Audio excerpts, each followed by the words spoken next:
주제 성경 구절 우리 같이 암송하시겠습니다. 자, 비전 문장부터 시작. 하나님 말씀의 거룩한 리더십으로 그리스도인의 삶과 세계를 변화시킨다. 아멘. 사도행전 6장 7절 말씀. 하나님의 말씀이 점점 왕성하여 예루살렘에 있는 제자의 수가 더 심히 많아지고 허다한 제사장의 무리도 이 도에 복종하니라. 사도행전 6장 7절 말씀. 아멘. 십자가 묵상 기도문 우리 같이 한번 낭독하면서 하나님 앞에 기도 올리겠습니다. 사랑의 주님, 오늘 하루 저의 삶을 돌아봅니다. 가정과 일터, 인간관계와 여러 가지 일들을 십자가의 사랑으로 살게 하소서. 십자가를 생각하며 죄와 허물을 회개합니다. 저의 부족함이 이웃에게 상처를 주거나 하나님의 일에 방해가 되지 않게 하소서. 십자가의 헌신과 희생을 닮아 십자가의 능력과 희망으로 살게 하소서. 피 흘리시며 죽기까지 우리를 섬기셨던 주님을 본받게 하소서. 하나님 나라의 도구로 써 주소서. 모든 어려움과 걱정을 십자가 앞에 내려놓습니다. 오늘도 성령님의 음성에 민감하게 하소서. 십자가의 사랑으로 살게 하소서. 아멘. 오늘 공부할 제목 11과죠. 복음적 기쁨과 희망, 그리고 대쉬하고서 삶의 실존에서, 좀 제목이 길죠. 삶의 실존, 이 실존이란 말을 가장 간단하게 풀면 실제로 존재하는 현장, 이제 그런 뜻이에요. 실존, 실제로 존재하며 살아가는 현장.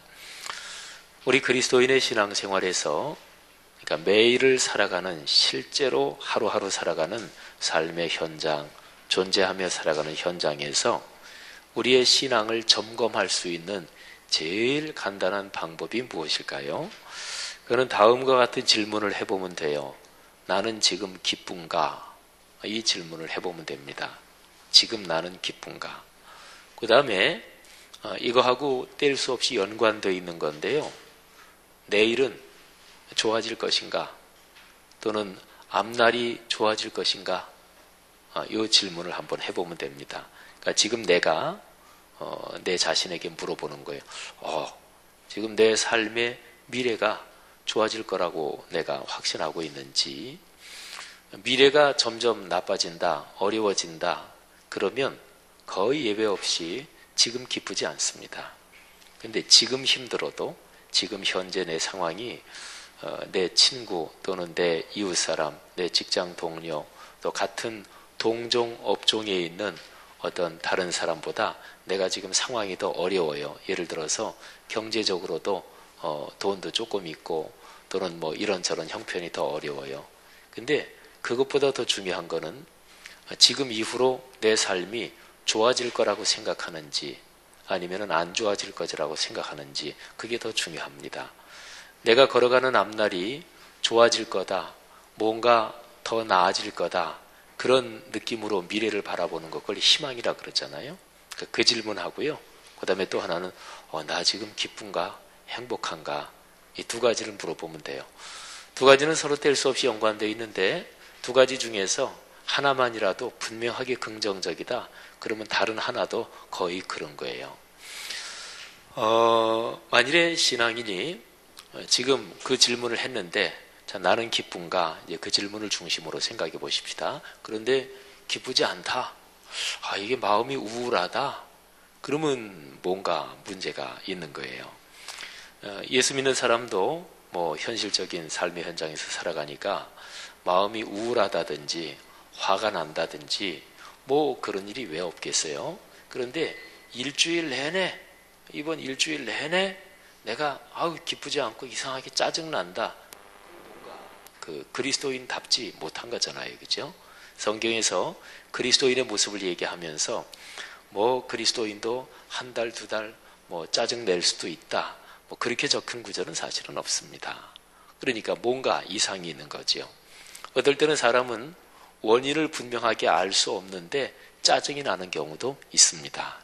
있어요. 뭐 정확하게 딱 부러지게 뭐 때문에 원인이다 그건 모르겠는데 이상하게 삶에 기쁨이 없는, 그러니까 기쁨이 사라진, 기쁨이 없는 그 상황에 대해서 이게 숨겨진 어떤 원인이 있는 그런 경우도 있어요. 이거는 영적으로 사탄이 우리를 교묘하게 공격할 때 이상하게 무료하고 이상하게 마음이 뭐 가라앉고 뭐 그런 경우 있지요. 이제 바로 그런 거예요. 어떻게 하면 마음이 기쁠 수 있을 것인가? 그거는 뭐 여러 가지 방법이 있어요. 예를 들면 지금 기분이 찌뿌둥하고 그렇다. 그러면 사우나를 하든지 집에서 샤워를 한번 이렇게 하면 사람이 기분이 좋아지기도 해요. 사람은 신체를 가지고 있는 존재이기 때문에 신체를 무시하면 안 됩니다. 또 뭐 흔히 누구나 다 그러는 거지만 내가 지금 이렇게 좀 기분이 침울해져 있고 짜증이 나는데 뭐 비싸지 않은 물건, 뭐 비싼 물건 사면 돈이 너무 많이 없어지니까 무슨 조그만 물건이라도 하나 쇼핑을 한다. 그러면 그것 때문에 기분이 이렇게 좋아지기도 해요. 여자분들 같은 경우는 가서 머리를 뭐 볶든지 머리를 좀 이렇게 하면은 또 기분 전환이 되게, 그것도 삶의 지혜 중에 하나입니다. 근데 성경에서 말하는 기쁨은 물론 그런 일시적이고 부수적인 그런 데서 오는 기쁨이 아니고요. 진정한 기쁨에 대해서 이야기를 합니다. 자, 오늘 우리가 살펴볼 본문이 두 가지인데요. 하나가 로마서 5장, 또 하나가 빌립보서 4장입니다. 자, 로마서 5장 1절부터 11절, 이거는 한 덩어리 본문으로서 아주 중요한 본문입니다. 자, 1절부터 5절, 거기 문단으로 이렇게 나눠져 있죠. 그 다음에 6절부터 11절. 자, 1절부터 5절은 우리 이쪽에 앉아 계신 분들 읽고, 그 다음에 6절부터 11절은 나머지 앉아 계신 분들이 읽는데 너무 빨리 읽지 마시고요. 한번 가만히 찬찬히 소리를 잘 맞춰서 읽으시면서 여기에서 주는 메시지가 뭔지, 또 어떤 구절, 어떤 표현이 마음에 다가오는지 한번 이렇게 느껴보십시오. 자, 이쪽에 앉아 있는 분들 1절부터 5절 시작. 그러므로 우리가 믿음으로 의롭다 하심을 받았으니 우리 주 예수 그리스도로 말미암 하나님과 화평을, 또한 그로 말미암아 믿음으로 서 있는 이 은혜에 들어감을 얻었으며 하나님의 영광을 바라고 즐거워하느니라. 다만 이뿐 아니라 우리가 환난 중에도 즐거워하나니 이는 환난은 인내를, 인내는 연단을, 연단은 소망을 이루는 줄 알미로다. 소망이 우리를 부끄럽게 하지 아니함은 우리에게 주신 성령으로 말미암아 하나님의 사랑이 우리 마음에 부은 바 됨이니. 자, 6절 이쪽 시작. 우리가 아직 연약할 때에 기약대로 그리스도께서 경건하지 않은 자를 위하여 죽으셨도다. 의인을 위하여 죽는 자가 쉽지 않고 선인을 위하여 용감히 죽는 자가 혹 있거니와 우리가 아직 죄인 되었을 때에 그리스도께서 우리를 위하여 죽으심으로 하나님께서 우리에게 대한 자기의 사랑을 확증하셨느니라. 그러면 이제 우리가 그의 피로 말미암아 의롭다 하심을 받았으니 더욱 그로 말미암아 진노하심에서 구원을 받을 것이니 곧 우리가 원수 되었을 때에 그의 아들의 죽으심으로 말미암아 하나님과 화목하게 되었은즉 화목하게 된 자로서는 더욱 그의 살아나심으로 말미암아 구원을 받을 것이니라.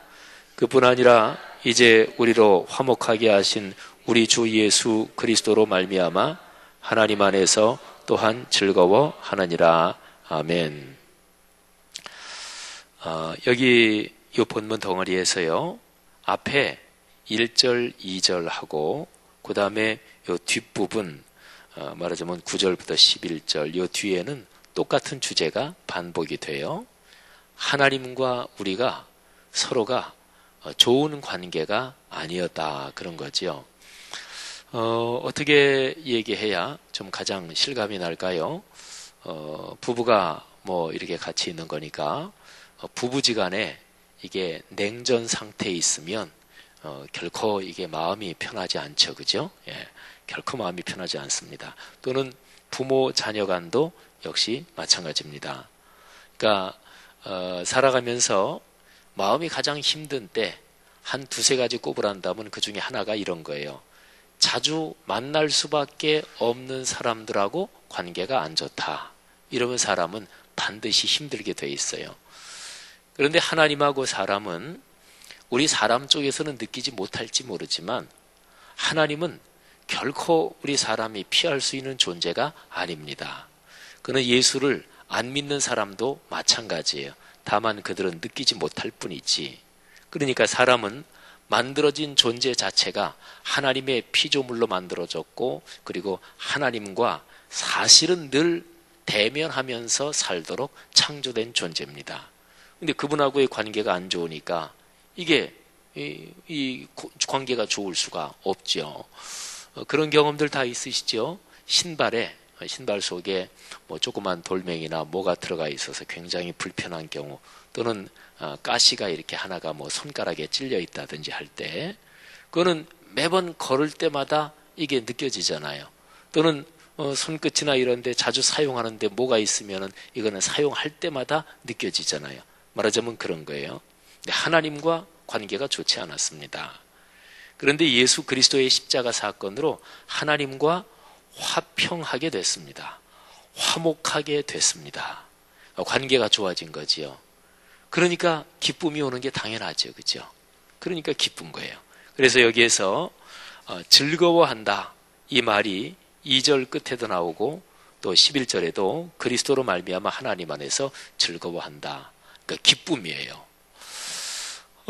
여러분, 성경에서 말하는 그리스도인의 실제적인 존재하는 이 삶의 현장에서 그 사람이 그리스도인이냐 아니냐, 이거를 가장 간단하게 단순하게 점검해 볼 수 있는 방법이 그 사람 기쁜가 아닌가, 이거 보면 돼요.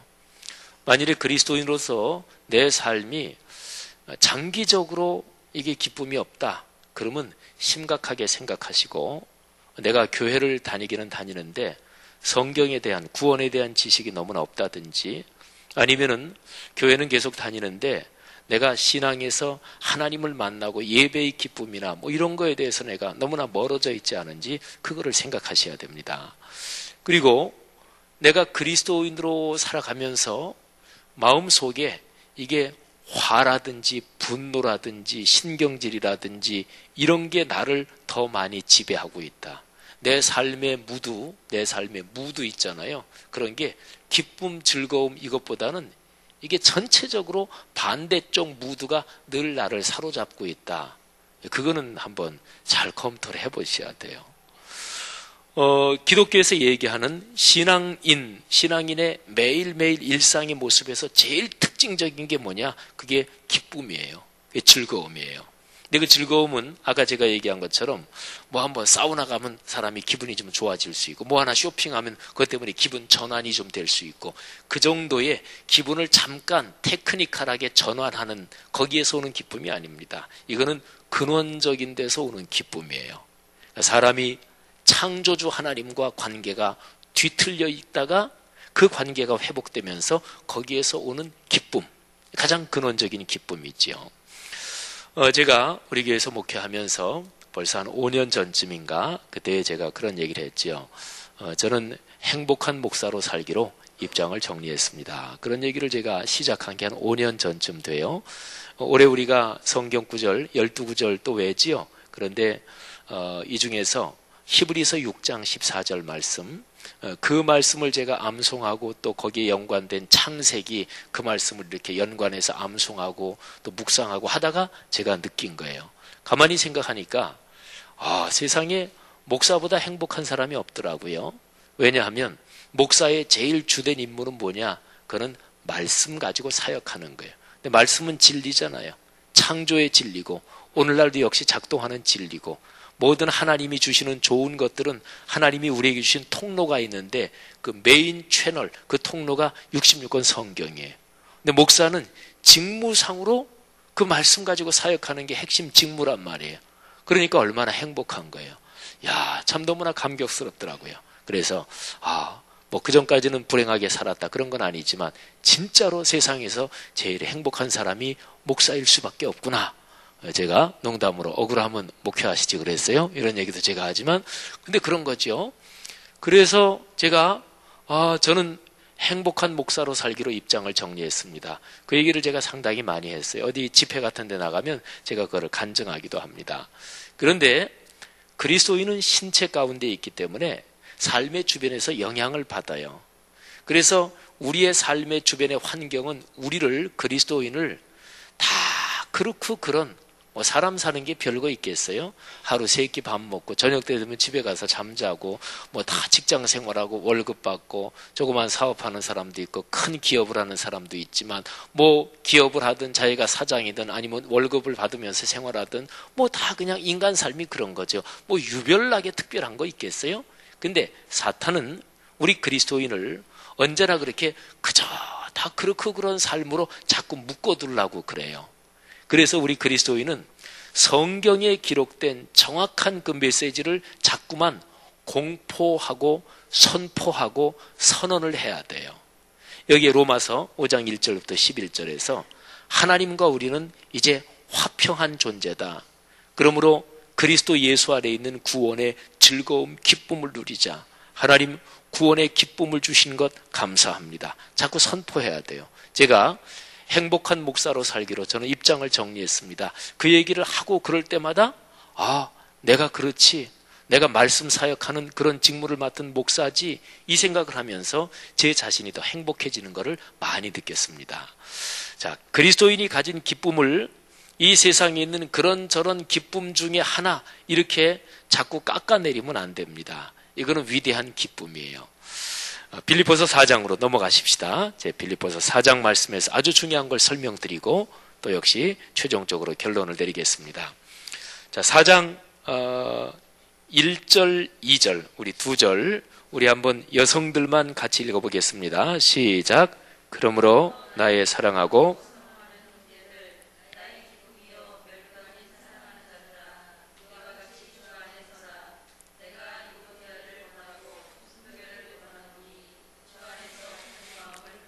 아멘. 예, 여기 2절에 나오는 유오디아, 순두계 이 두 사람이 다 여자 이름입니다. 그래서 제가 여성들한테 좀 읽으라 그랬는데 성경에 순두계 이 이름을 생각할 때마다 저는 꼭 순두부가 생각이 납니다. 유오디아, 순두계. 근데 이 두 여인이 아마 교회에서 어떤 목사님이 그렇게 설교를 하시더라고요. 여전도 회장하고 권사회 회장 정도 되는지 모르겠다. 근데 두 여인이 뭔가 사이가 안 좋았던 것 같아요. 구체적인 상황이 어떤지는 성경이 자세히 말하고 있지 않으니까 물론 모릅니다. 근데 두 여인이 사이가 안 좋았어요. 그래서 사도 바울은 이 빌립보 교회 편지를 보내면서 두 여인한테 주님 안에서 같은 마음을 품으시오 이렇게 얘기합니다. 자, 그런데 4장 1절에 나의 기쁨이요 면류관인 사랑하는 자들아 이런 표현이 나오지요. 사도 바울에게는 빌립보의 성도들, 그 성도들이 사도 바울의 기쁨이었습니다. 빌립보 성도들이 사도 바울의 면류관이었고 그리고 바울이 사랑하는 사람들이었습니다. 자식들이 부모의 기쁨이 되면 그 자식들이 효도하는 거죠. 자식이 물론 공부도 잘하고 이런저런 걸 다 잘해준다면 물론 부모가 기쁘겠지만 그런데 자식이 부모에게 기쁨이 되는 것은 근본적으로 자식이 있다는 것 자체 그게 참 기쁜 거예요. 어떤 부모나 다 자식의 능력, 자식이 잘 풀리는 거 이거를 다 바라지만 그런데 자식이 심각하게 병을 앓는다든지 그러면 그때서야 부모는 비로소 깨달아요. 내 아들, 내 딸이 있다는 것 자체가 얼마나 기쁘고 행복한 것인지. 근데 사도 바울은 빌립보의 성도들이 자기의 기쁨이었습니다. 그런데 사도 바울을 진짜로 기쁘게 한 것은 이제 그 밑에 쭉 나옵니다. 자, 3절 말씀을 보면 나와 멍에를 같이 한 내게 구한다. 복음을 위해서 같이 힘쓰던 저 여인들을 돕고 또 글레멘드 그 외 나의 동역자들을 도우라. 그 이름이 생명책에 있느니라. 4절 말씀 아주 유명한 말씀이죠. 4절, 5절 두 절을 다 같이 읽겠습니다. 주 안에서 항상 기뻐하라. 내가 다시 말하노니 기뻐하라. 너희 관용을 모든 사람에게 알게 하라. 주께서 가까우시니라. 아멘. 4절 말씀에서 항상이라는 말을 빼면 일반적인 윤리 도덕적인 내용하고 똑같습니다. 기뻐해라. 그러면 일반적인 철학자들이나 현자들, 현인의 가르침도 불평하며 사는 것보다는 기뻐하며 사는 게 훨씬 좋습니다. 부정적인 생각 가지고 사는 것보다는 당연한 얘기지만 긍정적인 생각을 가지고 사는 게 훨씬 이익입니다. 돈도 잘 벌 수 있어요. 몸도 건강해집니다. 불평하고 짜증내면 속에서 독소가 생겨가지고 몸에 빨리 피부도 빨리 늙고요. 예, 그리고 얼굴도 미워지고요. 근데 늘 긍정적으로 밝게 그렇게 사는 게 분명히 더 경제적인 효과로 따져도 이익입니다. 이 정도 얘기는 누구나 다 할 수 있어요. 그런데 여기에서 항상이라는 말에 주목하십시오. 항상이라는 말은 성경에 기록된 말씀이니까 깎지 않기를 바랍니다. 하나님 말씀을 깎으면 안 좋죠. 그죠? 하나님 말씀은 기록된 그대로 믿는 게 가장 기본적으로 말씀을 대하는 태도예요. 근데 빌립보서 4장 4절, 보통 사람들은 사자, 죽을 사자라 그러잖아요. 그러니까 4장 4절, 죽을 사자가 두 개 겹친 구절, 뭐 이렇게도 누가 볼지 혹시 모르겠는데, 그런데 성경 그걸 완전히 뒤집습니다. 빌립보서 4장 4절은 기쁨에 대한 구절이에요. 그리고 그것도 항상 기뻐하라. 항상 기뻐할 수가 있을까요? 정확하게 항상이란 말을 조금 더 깎지 않는다면 그거는 가능하지 않습니다. 어떻게 사람이 항상 기뻐할 수 있어요? 그런데 조금 전에 말씀드린 것처럼 성경 말씀이니까 일단은 깎지 마세요. 성경 말씀을 내가 말씀을 묵상하고 말씀을 듣거나 말씀을 읽거나 그럴 때에 내가 실천할 수 있느냐, 그게 실현 가능하냐 불가능하냐, 그것부터 물으면 그게 성경 말씀을 잘못 보는 거예요. 그게 사탄의 영적인 함정이에요. 그건 나중으로 미뤄두세요. 우리 자신이 실제로 할 수 있고 가능한 게 사실은 따져보면 얼마나 되겠어요. 개인의 능력은 얼마나 한계가 있습니까? 그러니까 일반적인 원리도 마찬가지예요. 일반적으로 기독교 신앙을 떠나서 사업을 하든지 공직생활에 있든지 자녀를 기르든지 성공하는 사람은 예를 들어서 이거 가능하냐 가능하지 않느냐 이거부터 따지는 사람은 성공하지 못합니다. 여러분들의 자녀들이 있는데 자녀들 능력이 다 어떤지 모르겠어요. 저희 애들도 뭐 공부 그렇게 뛰어나게 잘하거나 그러지 않거든요. 그냥 다 평범합니다. 근데 우리 애들의 현재 상태를 보고서 얘는 이 정도 하니까 이 정도 되니까 그 애가 가진 현재 상황 거기에 묶이면 이 애는 더 크지 못합니다.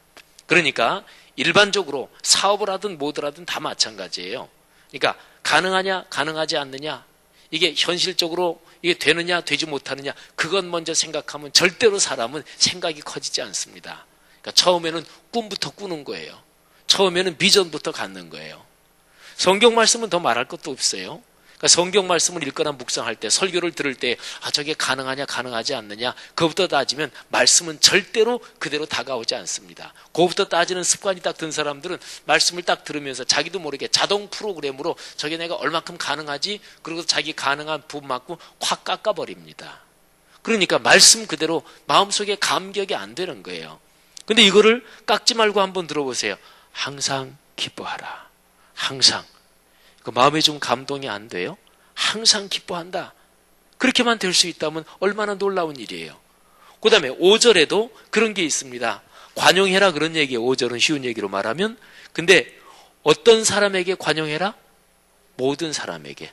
이것도 모든이란 단어를 깎지 않는 거예요. 어떻게 사람이 누구에게나 다 관용할 수 있겠어요? 미운 사람이 있지요. 싫은 사람이 있지요. 부담스러운 사람이 있죠. 거북스러운 사람이 있어요. 그런데 그 사람들에게도 관용한다? 사람은 현실적으로 그렇게 못해요. 근데 그거는 놔두자고요. 둘째 문제라고요. 성경에 있는 그대로 우선 듣자고요. 모든 사람에게 내 관용을 알게 하라. 얼마든지 우선 성경 말씀 들으면 기쁨이 올 수가 있어요. 자, 4절과 5절에 나오는 그 원리가 6절 이하에 계속 반복됩니다. 잘 들어보십시오. 6절, 아무것도 염려하지 말고 다만 모든 일에 기도와 간구로 너희 구할 것을 감사함으로 하나님께 아뢰라. 자, 어떤 일에 기도와 간구를 하라고요? 모든 일에. 요거 깎지 마십시오. 모든 일입니다. 그리고 염려하지 말라 그랬는데 어떤 일을 염려하지 말라 그랬어요? 아무것도.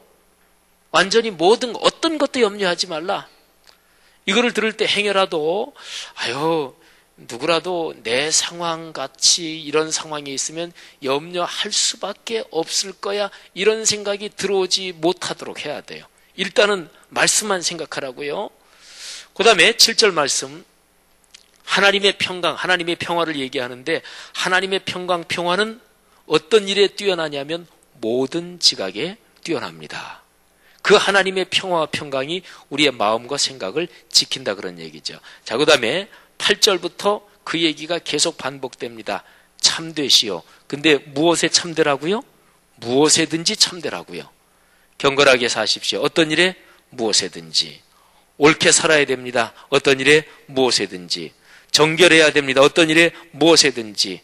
사랑받을 만하게 살아십시오. 그리스도인답게 어떤 일에서? 무엇에든지. 칭찬받을 그런 인생길을 걸어가십시오. 어떤 일에? 무엇에든지. 그리고 무슨 덕이 있든지 무슨 기림이 있든지 반드시 이거를 생각하라. 하나님께서 예수 그리스도 안에서 너에게 주신 은혜를 생각하라. 자, 저를 보십시오. 제가 로마서 말씀하고 빌립보서 말씀, 이 두 개를 정리해서 원리를 말씀드리겠습니다.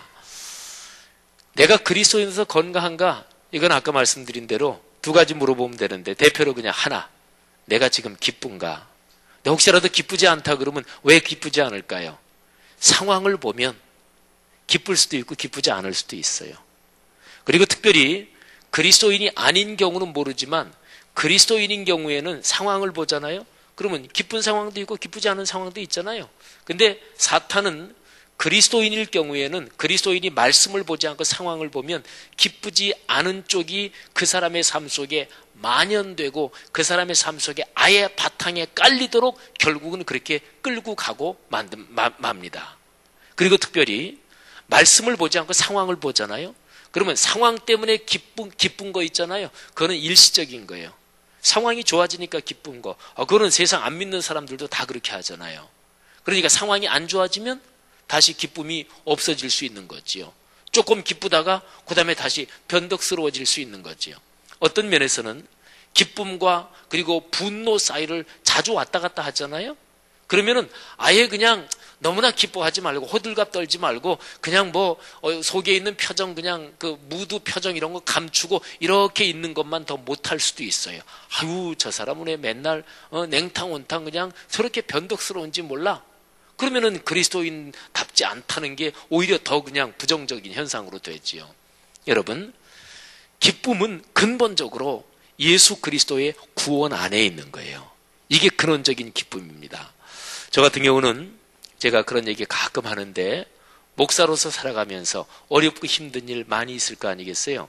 그런데 저는 매일 아침에 말씀을 묵상할 때 그때에 제가 가진 어려움과 기쁨이 해결되는 시간입니다. 이제 일정이 뭐 이렇게 쭉 있고 한데, 어느 날 일정이 없는 날, 그런 날은 이제 아침에 말씀 묵상할 때 뭐 조회를 우리 강 목사님 보고 강 목사 좀 조회 좀 하시오. 그러고 나서 말씀 묵상을 하면 아예 뒷시간 편안하게 열어놓고 말씀 묵상하면 아주 행복합니다. 그래서 성경 놓고 이렇게 앉아가지고 또 헬라어도 들여다보고 또 말씀 묵상하면서 메모도 하고, 그래서 1시간, 1시간 반 이렇게 하면은 거의 10중 8구 마음이 아주 행복해지고 아주 기뻐져요. 여러분, 하나님의 말씀이 얘기하는 것은 현실입니다. 그걸 가리켜서 영적 현실이라 그래요. 영적 현실은 실제 삶의 현장에서 작동 안 하는가? 아니, 그렇지 않아요. 하나님의 말씀은 실제 삶의 현장에서 작동합니다. 그러니까 그리스도인은 성경 말씀에서 얘기하는 그 현실하고 내 상황에서 내게 다가오는 현실, 이 둘 중에서 어떤 것에 더 비중을 두고 어떤 것을 더 중요하게 생각하느냐, 여기에 대해서 끊임없이 자신을 훈련해야 돼요. 어떤 게 더 힘이 셀까요? 성경 말씀에서 얘기하는 그 메시지가 더 힘이 셉니다. 우리가 그거를 신뢰하는 한. 여러분, 여기 손가락에 상처가 났어요. 그래서 손가락이 아려요. 그런데 갑자기 무지무지하게 기분 좋은 일이 생겼어요. 막 그냥 뭐 전부 다 그렇게 되면 싫어할 사람 없을 텐데 복권이 당첨되다고요. 그런데 복권이 딱 당첨되는데 그 얘기를 딱 듣는 순간에도 아이고 손 아리네, 그러지 않습니다. 이건 없어져요. 더 센 게 오면 작은 거는 그거는 느껴지지 않는 거예요. 없어지는 거예요. 그러니까 하나님의 말씀에 내 자신을 맡기고 신뢰하는 이 훈련이 계속되는 거, 그걸 가리켜서 그리스도인의 삶이라 그래요. 그러면 말씀이 계속적으로 내게 다가온다 그러는데도 불구하고 장기적으로 슬프고 침울하고 신경질나고 짜증나고 그럴 수 있을까요? 그럴 수 있는 가능성은 없습니다. 그래서 적어도 신앙생활을 하면서 주일 성수는 잘 해야 돼요. 주일 하루 예배를 잘 준비하고 나와서 예배 중에 꼭 은혜 받게 해주십시오. 찬송을 마음을 다해 찬송 부르겠습니다. 말씀에 귀를 기울여 듣겠습니다. 진실한 마음으로 기도하겠습니다. 그러면 예배 때 누구나 다 은혜 받을 수가 있어요. 그리고 인터벌을 좀 짧게 하면 더 좋아요. 적어도 한 주 중에 중간에 수요 예배 때는 또 시간을 내서 나와서 주님을 찬양하고 같이 기도하고, 그리고 매일 말씀 묵상하고, 그러면 그렇게 살아가는 그리스도인의 삶에서 짜증, 분노 또는 신경질, 이게 그 사람의 기본 무드다? 그럴 수가 없습니다. 여러분, 그리스도인의 삶에서 가장 특징적인 것, 기쁨과 즐거움, 이게 여러분의 삶에서 매일매일의 삶의 실제적인 현장에서 넘치기를 축원합니다. 절대로 짜증, 분노 여기에 굴복하지 마십시오. 제발. 왜냐하면 제 발은 누구 발이냐면 자기 발을 제 발이라 그래요. 그러니까 여러분의 인생이잖아요. 그죠? 제 인생 아니고 여러분의 인생. 여러분의 인생을 왜 짜증, 불만, 불평 또는 뭐 원망, 뭐 마음의 분노 그런 거를 왜 여러분의 인생의 메인 칼라로 칠합니까? 그러잖아요. 남의 인생 아니잖아요. 여러분의 인생이잖아요. 근데 사람은 이게 참 미련한 존재라서 화가 나잖아요. 그럼 부부지간에 그런 거예요. 내가 망가지는 거 봐라. 너 어디 마음 편하나 봐라. 막 이러는 거예요. 근데 사람은요, 궁극적으로 가면 자기 삶은 자기가 책임질 수밖에 없는 거예요. 여러분의 삶의 메인 칼라를 기쁨으로 칠하시기를 바랍니다. 말씀에 대한 훈련이 계속될수록 그게 충분히 가능합니다. 기도하십시다. 이 시간에 로마서 5장, 빌립보서 4장 이 두 군데 성경 본문을 가지고 우리 그리스도인의 삶에 아주 중요한 메시지를 우리가 들었습니다. 이 시간에 한번 말씀에서 우리에게 얘기했으니까 선포하고 선언하십시다. 예수 그리스도의 십자가의 보혈로 내가 하나님과 화목하고 화평한 존재가 되었음을 감사합니다. 하나님 찬양합니다. 이렇게 하나님과 화목된 존재로서 내가 기쁨 가운데 내 인생길을 지속할 수 있다는 것을 저는 믿습니다. 그리고 사탄에 대해서는 사탄아, 내 삶의 기쁨을 감히 뺏어가지 못한다. 이런 것도 선언하십시오. 그리고 내 마음을 자꾸만 말씀 쪽으로 주는 훈련을 해야 돼요.